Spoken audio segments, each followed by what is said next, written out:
सुनिए तो, इस बार अक्टूबर महीने में ही 2 त्योहार आ रहे हैं। कृपया देख लीजिए कि आपकी माँ 2 महीने आपके भाई के पास ही रहें। दशहरा और दिवाली के त्योहारों के दिनों में मैं उनका मुख देखकर उनकी सेवा नहीं कर पाऊंगी। शुक्रवार की सुबह सिर धोकर, सिर पर टर्की टॉवल को गोवर्धन गिरी की तरह लपेटकर पूजा के लिए तैयार होते हुए जयंती ने अपने सहनशील पति को आदेश दिया। सुनील लैपटॉप स्क्रीन की ओर गंभीरता से देखते हुए उंगलियों को तेजी से चला रहे थे। उनकी उंगलियों का दबाव स्क्रीन पर अक्षरों के रूप में दिखाई दे रहा था। उसने सुनिश्चित कर लिया कि उसकी बातें सुनील के कानों तक नहीं पहुंची। वह धीरे धीरे कदम बढ़ाती हुई सुनील के पीछे खड़ी हो गई। कोई हलचल नहीं, कोई प्रतिक्रिया तो उससे भी कम। उसने सोचा कि टॉवल हटाकर अपने बालों को सुनील पर नरमी से पहुंचे। उसे उम्मीद थी कि पानी की बूंदों के माध्यम से ही वह इस दुनिया में आ जाएंगे। जयंती को ऐसी हरकतें पसंद थीं। स्क्रीन पर अंकों और ग्राफों को देखकर उसने यह मान लिया कि वह किसी गंभीर कार्य में लीन है और पीछे हट गई। सोफे पर बैठकर उसने अपना सेल फोन निकाला। सेल फोन पर संदेश आने का मृदु संगीत सुनते ही सुनील ने स्वचालित रूप से मैसेज देखा। जयंती इस प्रकार व्यवहार कर रही थी जैसे उसे कुछ पता ही न हो और वह कहीं और देख रही हो। मैसेज था, अगले महीने अपनी मां को मत लाना। 2 त्योहार आ रहे हैं। देख लीजिए कि वह आपके भाई के पास ही रहें। नवंबर और दिसंबर में वह हमारे पास रह सकती हैं। दशहरा और दिवाली के दिनों में मैं उनका मुख देखकर सेवा नहीं कर पाऊंगी। अपनी ही बातें मैसेज के रूप में देखकर सुनील को क्रोध आ गया। उसने चेहरे पर क्रोध को दिखने न देते हुए काम जारी रखा और कंप्यूटर बंद कर दिया। उसने पानी पिया और जयंती के सामने एक कुर्सी खींचकर बैठ गया। हार न मानने वाली जयंती और जीत के पास भी न पहुंचने वाले सुनील की शादी को 3 दशक हो चुके थे। उनकी एकमात्र बेटी रेसिडेंशियल स्कूल में शिक्षा के पिंजरे की तोती बनकर उच्च शिक्षा के लिए स्वच्छंद पक्षी की तरह केंडा चली गई थी। दीवार पर संपूर्ण परिवार का फोटो था। उसमें सभी हमेशा मुस्कुराते रहते हैं। बीच में मूल जोड़ा, आसपास 2 बेटे और उन्हें गले लगाए हुए उनकी पत्नियां। मुख्य जोड़े के पीछे बेटी और दामाद। मां के कंधों पर स्नेह से रखी बेटी के हाथ। जगह जगह बच्चे। फोटो पूरा भरा हुआ और संतुलित था। फैमिली फोटो से 2 कदम की दूरी पर पिता की क्लोजअप फोटो थी, जिसका आकार बड़ा था। शीशे पर ही लगी हुई बिंदी, कभी न मिटने वाली मुस्कान, कभी न मुरझाने वाली रंग बिरंगी फूलों की माला। उनके बड़ी बिंदी और मुस्कान के साथ दीवार पर लगने के बाद से ही उनके माथे की बिंदी गायब हो गई थी। हंसी पर जंजीरें लग गईं। बालों के जूड़े में फूल न लगाने के कारण वह अशुभ हो गई थीं। खुद के घर में, बच्चों के घरों में, पड़ोसियों की गलियों में, दुनिया के लिए और इससे भी बढ़कर अपने जन्मदाताओं के हृदयों में, घर की बहू बनकर आने वालों के मन में बहुत से लोगों ने उन्हें दूर ही रखा। उनका मुख देखना अशुभ था। यदि घर में शुभ कार्य हों तो उन्हें आस पास भी नहीं रहना चाहिए। बेटों के घरों में उनके लिए छिपे हुए कमरे थे, जिसे वे गर्व से विशेष कमरा कहते थे। वह घर के अंदर ही रहती हैं, लेकिन मन में उनके लिए कोई जगह नहीं थी। बारी बारी से हर महीने एक बेटे के पास रहने का समझौता निश्चित था। यदि शुभ कार्य हों, त्योहार आएं, सोशल पार्टियां हों, घर छोड़कर यात्रा पर जाना पड़े या नजदीकी रिश्तेदार आएं, तो समझौते शिथिल हो जाते थे। समायोजन अनिवार्य थे। किसी को भी उनकी जरूरत नहीं थी, उन्हें दूर ही रखना था। उनके जैसी कितनी ही औरत जाति अभी भी अशुभ ही मानी जाती है। वह मां, जिसने हर संतान को 9 महीने लगातार पेट में पाला, अब बेटों के पास मासिक आधार पर कष्ट से रह रही थी। उसने अपने पति को कितना भी समझाया, उन्होंने नहीं सुना। शादी के कुछ ही साल बाद उसे पता चला कि उनके पति सिगरेट की लत में डूबे हुए हैं। उसने प्यार से उन्हें छोड़ने को कहा। ऐशट्रे पहले की तरह ही भर जाती थी। कुछ और सालों बाद उसने बहला फुसलाकर समझाया, परिणाम शो रहा। रात को मीठी बातों से कहा तो उन्होंने हाँ कर दी, पर अगले ही दिन भूल गए। इस तरह कई बार। जब भी वह शांत होते, एक अजीब आवाज आती, आप अगर सिगरेट कम नहीं करेंगे तो मैं आपसे बात नहीं करूंगी। आप अगर सिगरेट नहीं छोड़ेंगे तो मैं अन्न को हाथ नहीं लगाऊंगी। अगर तुम सिगरेट पीना बंद नहीं करोगे तो मैं मर जाऊंगी। उसने रोते हुए उन्हें डराने की कोशिश भी की। इंसान हो या जानवर, डंडे से वार करने पर वह सुनता है। तुम्हें कितना भी समझाया जाए, तुम्हारे दिमाग में नहीं बैठता। तुम्हारी मौत जो भी हो, तुम खुद ही मरो। मैं मर जाऊंगी। सिगरेट के सिरे पर राख से ढकी हुई आग धुएं को खींचने पर लाल दिखाई देती थी। उस आग के लाल कण मुंह के द्वारा और उसके बाद गले के द्वारा काले पड़ चुके फेफड़ों में पहुंच गए। वहीं पर स्थायी निवास बनाकर वे टिमटिमाते हुए दिनों की गिनती कर रहे थे। शरीर के अंदर ही चिता की आग के लिए स्थान। कुछ ही दिनों में लाल कण घर के बाहर गोबर के उपलों से जलती आग में मिल गए। सिगरेट पीने वाले शरीर को जलाने के लिए वे तैयार हो रहे थे। उसे रोना नहीं आया। उनके जाने का कोई दुख नहीं था। सिगरेट पीने पर जो लाल आग दिखाई देती थी, वह पीछा करती हुई चिता की आग जैसी लगती थी। वह कल्पना करती थी कि शरीर धीरे धीरे जल रहा है। वह दिन आ ही गया। पारिवारिक जीवन समाप्त। एक अकेली स्त्री का जीवन आरंभ। फैमिली फोटो में मुख्य व्यक्ति के अलावा सभी प्राणी हॉल में बैठे थे। वह कहीं और देखती हुई जड़वत एक जगह बैठी थीं। उस दिन का चर्चा का विषय वह थीं। उनके बच्चे यह मानते हुए कि वह उनका विषय नहीं है, टीवी रूम में जाकर बिना रक्त मांस वाली कार्टून फिल्म देख रहे थे। हॉल में रक्त मांस के साथ सात भावनाओं से भरे प्राणी थे। उनके चारों ओर कई लुभावने उपग्रह थे, घर, गहने, बैंक बैलेंस, हर महीने आने वाली पेंशन और भी बहुत कुछ। बच्चे जोर से हंस रहे थे। स्थिर कार्टून प्रिंट भी हंसी लाती थी।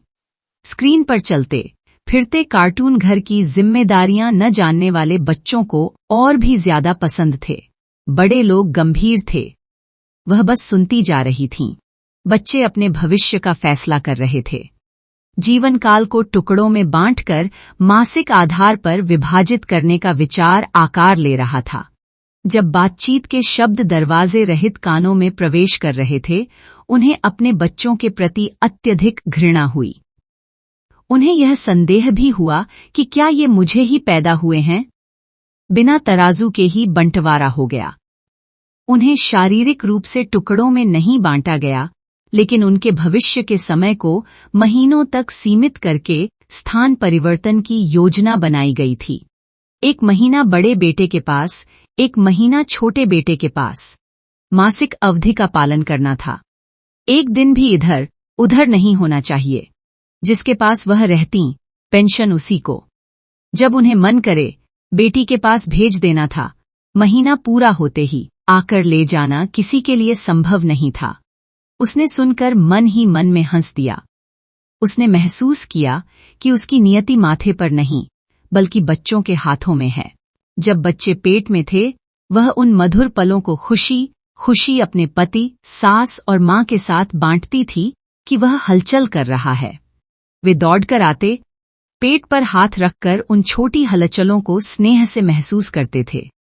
जब वे अंदर थे तो प्यारी ठोकरें थीं। अब बाहर से जोर से ठोकर मार रहे हैं। उनका दिल जैसे निचोड़ गया।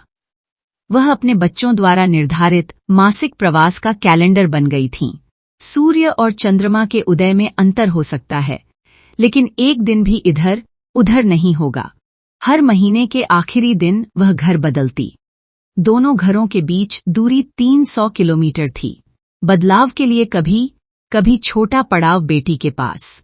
दामाद पड़ोसी देश में रहते थे। घर के पास के मैदान में बच्चे फुटबॉल खेल रहे थे। सभी का ध्यान घूमती गेंद पर था। खिलाड़ी गेंद के चारों ओर, गेंद पैरों के बीच से नेट की ओर लुढ़कती चली गई। एक खिलाड़ी दौड़कर गेंद को दूसरी ओर के नेट की ओर लॉन्ग शॉट मारा।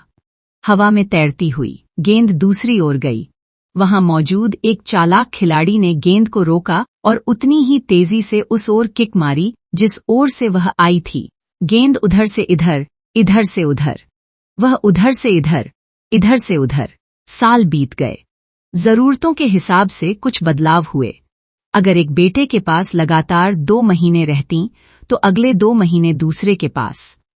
बदलावों ने समय के साथ रूप बदल लिया। यह कहकर बच्चों की परीक्षाएं हैं। आपके घर में परीक्षा देने वाले बच्चे नहीं हैं। हम अगले महीने घर पर नहीं रहेंगे। हमारे पास रिश्तेदार आ रहे हैं। शुभ कार्य हैं। अगले महीने हमारे घर में शुभ कार्य है, इसलिए उन्हें घर में नहीं रहना चाहिए। अगर वे ऐसा करते हैं तो हम क्यों न करें? बहुओं को नए कारण मिल गए। गेंद को कोई भी अपने मैदान में नहीं रखता, उधर से इधर, इधर से उधर किक मारते ही रहे। वह ठोकरें सहती हुई यात्रा करती ही रहीं। छोटे बेटे के पास से बड़े बेटे के घर, बड़े बेटे के पास से छोटे बेटे के घर। सुनील धैर्यपूर्वक जयंती की ओर देख रहा था। वह ऐसा अभिनय कर रही थी जैसे उसने देखा ही न हो। उसके सहज व्यवहार और अभिनय के बीच 1 मिनट बीत गया। जो लोग सोने का नाटक करते हैं, उन पर कितना भी पानी डालो, उन्हें जगाया नहीं जा सकता। वह और पास आ गया। जयंती को अपना सिर घुमाना पड़ा। उसने उसके हाथ पकड़े। आप मुझे सांत्वना देकर मनाने की कोशिश मत कीजिए। हाथों को पीछे खींचते हुए सुनील ने कहा, मैं तुम्हें जबरदस्ती नहीं मनाऊंगा। तुम्हारे सहयोग के बिना कुछ भी नहीं करूंगा। ठीक है? दोनों ने एक दूसरे की आंखों में देखा। सुनील ने प्यार से कहा, क्या तुम मुझे एक वादा करोगी, जयंती? बातों को एक निश्चित दिशा में मत मोड़िए। मैंने कहा था ना, मैं बिना तुम्हारी स्वीकृति के कोई काम नहीं करूंगा। ठीक है, बताइए। 2 दिनों का प्रयोग। मैंने जो कहा उसे ध्यान से सुनो। यह स्वयं अनुभव करके और समझने का प्रयोग है। तुम्हें ईमानदारी से भाग लेना होगा। मजाक मत कीजिए। समझाकर बताइए। कुछ साल पहले हमने खबरों में पढ़ा था, याद है ना, कि आम लोग एक दिन के लिए जेल जीवन का अनुभव करने के लिए संगारेड्डी में, दिल्ली की तिहाड़ जेल में कोई भी एक दिन जेल में बिताकर आ सकता है। उसने सुनील की ओर अजीब तरह से देखा। उसके चेहरे पर डर था। डरो मत, तुम्हें कहीं नहीं जाना है। प्रयोग हमारे घर में ही है। क्या तुम सहमत हो? जयंती दुविधा में थी। प्रयोग का विवरण जाने बिना मैं कैसे सहमत हो जाऊं? अगर तुम सहमत होती हो तो एक तरह से मैं भी इस प्रयोग में भाग लेता हूं। तो ठीक है, तुम मां की तरह, मैं तुम्हारी तरह। ठीक है, अब तो स्पष्ट रूप से बताइए। जयंती ने सही कहा। सुनील ने ध्यान से समझाया। यह तो मजेदार है। 2 दिन घर में ही तो रहना है, कहकर जयंती हंसते हुए उत्साहित हो गई। सुनील ने शांति से सांस ली। दूसरा शनिवार और उसके ठीक बाद आने वाला रविवार वे इस मंच के लिए तैयार हो गए। जब भी वह आती थीं, उन्हें जिस ऊपर के कमरे में रखा जाता था, जयंती शनिवार की सुबह उसमें चली गई। सुविधाएं पहले जैसी ही थीं, कुछ भी अतिरिक्त नहीं होगा। टीवी में केवल एक ही तेलुगु चैनल। अखबार नहीं होगा। फोन पर कॉल आएंगे, लेकिन वह दूसरे कॉल नहीं कर सकती। उसे अपना काम खुद करके कमरे में ही समय बिताना था। समय पर खाना आएगा। बात करने के लिए कोई नहीं आएगा। वह नीचे नहीं जा सकती। गृहिणी की भूमिका में सुनील को घर और रसोई का ध्यान रखना था। समय पर खाना ऊपर जाकर देना था। जरूरी न्यूनतम चीजें ऊपर के कमरे में हैं या नहीं, यह देखना था। चाय और बिस्कुट के साथ सुनील ऊपर गए। जयंती में देख रही थीं। उन्होंने टेबल पर कप रखा और जयंती की ओर बिना देखे, बिना बात किए ही बाहर आ गए। उन्हें याद आया कि वह भी उन्हें इसी तरह झुंझलाहट के साथ छोड़कर बाहर निकल जाती थीं। जयंती ने टीवी ऑन किया। थोड़ी देर देखने के बाद ऊब गई, क्योंकि एक ही चैनल लगा हुआ था। वह कुर्सी से उठी और खिड़की से बाहर देखा। कमरे में इधर उधर टहलने लगी। 8:30 बज रहे थे। सुनील उपमा के साथ आए। टेबल पर रखा और खाली कप लेकर चले गए। जयंती ने सुनील को देखा। थोड़ी देर लेटी रहीं, नींद नहीं आई। टीवी देखा। 12 बज रहे थे। नीचे से कुछ आवाजें सुनाई दे रही थीं। लगता है कोई आया है। क्या आप अकेले हैं? एक रिश्तेदार ने पूछा। हाँ, जयंती 2 दिनों के लिए हैदराबाद गई है। तो फिर रात के खाने के लिए हमारे घर आइए। केवल 2 दिन की तो बात है। वह सब कुछ करके गई है। आप जानते हैं कि मुझे खाना बनाना पसंद है। अगले महीने आपकी बारी है। माँ कब आ रही हैं? इसका मतलब त्योहार पर वह आपके पास ही रहेंगी। जयंती को बातचीत धीरे धीरे सुनाई दे रही थी। हाँ जी, इस बार त्योहार पर माँ हमारे पास ही रहेंगी। हम खुशी से इंतजार कर रहे हैं। सुनील का जवाब। जयंती को बहुत गुस्सा आया। लगता है रिश्तेदार चले गए हैं। नीचे सन्नाटा। दोपहर के भोजन में अभी समय है। वह तो सोच रही थीं कि माँ को अगले महीने घर में नहीं रहना चाहिए, पर ये कह रहे हैं कि वह त्योहार पर जरूर रहेंगी। जयंती ने युद्ध के लिए अपनी बातों की तलवारों को तेज किया। जब सुनील प्लेट लेकर आए, रखा और जाने लगे, उसने गुस्से से कहा, मुझे आपसे बात करनी है। उन्होंने ध्यान न देते हुए होंठों पर सीधी उंगली रखी और इशारा किया कि बात नहीं करनी है, और चले गए। जयंती को याद आया कि वह भी उन्हें इसी तरह रोज बिना कुछ बात किए प्लेट रखकर तेजी से चली जाती थीं। मिनट घंटों में बदल रहे थे। टीवी उबाऊ, फोन उपलब्ध नहीं था, नीचे नहीं जाना था। उसने सोचा कि थोड़ी देर सो जाते हैं और पलंग पर लेट गई। उसे झपकी आई या नहीं, नीचे बच्चों की आवाजें।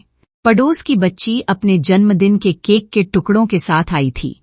पीछे पीछे छोटे बच्चों का झुंड, उनकी चीखें और हंसी। जयंती को वे सारी आवाजें परिचित थीं। उसने सोचा कि नीचे जाकर सभी को मजे से बुलाए। समझौते के अनुसार नीचे नहीं जाना था। उसकी आंखों में आंसू आ गए। उसे याद आया कि सुनील ने उसके जन्मदिन का केक का टुकड़ा उसके लिए उसके कमरे में भेजा था। सुनील बच्चों के साथ कैरम खेलते थे। उस गली के बच्चे उन्हें कैरम अंकल कहते हैं। जयंती भी खेलती थीं। समय भारी लग रहा था। शाम हो रही थी। उसने अपने चेहरे पर पानी छिड़का। उसने खिड़की से बाहर देखा। परिचित लोग घूम रहे थे। स्ट्रीट लाइटें जल उठी थीं। मंदिर से भजन। वह इधर उधर घूमी। एक और खिड़की के पास जाकर देखा। अनेक विचार। जयंती के दिमाग में, जो पहले कभी इतनी फुर्सत में नहीं रही थी, और भी कई विचार, चुनौती देने वाले विचार। गरम दिमाग के साथ वह पलंग के पास आई। टेबल पर रात का खाना। उसे पता ही नहीं चला कि सुनील इसे कब रख कर गए। उसे तुरंत याद आया कि उसने सास के साथ बिना बातचीत किए कितनी बार टेबल पर रखकर वह चली गई थी। उसे तुरंत याद आया। उसने प्लेट उठाई, खिड़की के पास गई और बाहर की दुनिया को देखते हुए खा लिया। पूरी रात नींद नहीं आई। न जाने किन किन बातों ने परेशान किया। प्रश्नों की एक श्रृंखला याद आई और घबराहट भर दी। सास का चेहरा स्पष्ट रूप से दिखाई दिया, जो पहले कभी नहीं था, उससे भी ज्यादा चमकदार। बहुत स्नेह से वह उसकी ओर देख रही थीं। सिर्फ उसकी ओर ही नहीं, अपने पति और बच्चों की ओर भी प्यार और ममता से। नींद न आने के कारण वह कमरे में ही घूमती रहीं। वह खिड़कियों के पास जाकर देखा। दुनिया सो रही थी। कोई दिखाई नहीं दिया। सब कुछ सन्नाटा। वह आकर पलंग पर गिर गई। अगली सुबह। पहले ही 1600 मिनट बीत चुके थे। जब सुनील टेबल पर चाय रख रहे थे, वह जाग गई। जयंती ने बात करने की कोशिश की, लेकिन समझौता याद आने पर चुप रही। उसने सोचा कि जब वह नाश्ता लाएंगे तो मैं किसी भी तरह बात करूंगी। वह नाश्ते के समय तक इंतजार नहीं कर पाई। 27 घंटों में पहली बार जयंती ने कमरा छोड़ा। अखबार पढ़ रहे सुनील ने तेजी से सीढ़ियां उतरती हुई जयंती को आश्चर्य से ऐसे देखा जैसे वह कोई अपराध कर रही हो। सुनिए तो, सास माँ को महीने महीने नहीं, हमेशा के लिए अपने पास ही रखेंगे। बेटी का कमरा नीचे खाली ही है, उसे उनके लिए तैयार करते हैं। अगले महीने 2 त्योहार आ रहे हैं ना, उन्हें 1 महीना पहले ही ले आते हैं। अपने भाई को फोन कीजिए कि हम सास माँ को लेने आ रहे हैं।